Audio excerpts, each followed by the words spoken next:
Now, on this show, we love a historical royal scandal, as you well know, Russell. And Frances, the Duchess of Rutland, has passed away this week at the age of 86. Now, she had quite an eventful life, particularly insofar as it concerned her relationship with her mother. Can you tell us about it? Well, absolutely indeed. I mean, this is straight out of a sort of storybook of the early crown that gripped everybody. And it really has sort of gripped high society back in the 1960s. As you say, Frances, the Duchess of Rutland, sadly passing away last week at the age of 86. But it was her mother, Margaret, the Duchess of Argyll, who really created a stir in British society during the 1960s when she divorced her second husband. Now, of course, the talk of high society was why she was divorcing.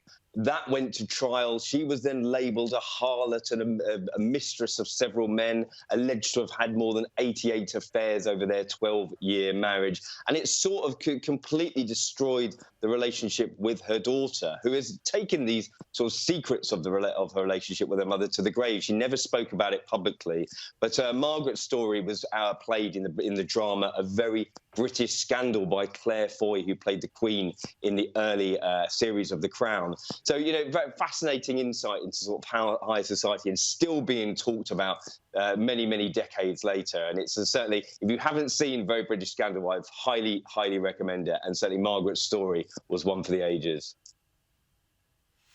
Now, bringing us back to something a little more recent, I suppose, and a great piece in the Mirror this week about William and Kate and their modern parenting style. Again, is this one of those things which just makes them more relatable to a younger demographic?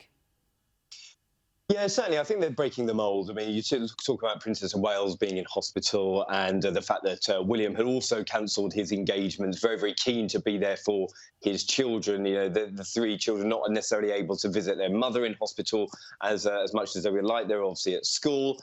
But, you know, William sort of taking a step back has really broken the mould. We wouldn't have expected, you know, the Duke of Edinburgh to do that for the Queen or vice versa. And I think that when you look at William and Kate, they're very, very of the modern family role, that they're trying to give their children as normal as upbringing as possible. They understand that their lives will be lived in the spotlight. There will be very, very astute responsibilities, especially for George and Charlotte and possibly Louis if they all become working royals as well. But for the family unit, it's very, very important to them to try and have a bit of normality as much as possible. And I think that William has been very, very much celebrated in that role of sort of juggling parenthood, juggling his wife being in hospital, and obviously his responsibilities, like we talked about, his big projects, the homelessness, the environment issues that he's fighting for as well. So, you know, it's a brave new world for the royals, and I think that William is sort of putting his best foot forward and trying to give a good account of the modern man and the modern family as well.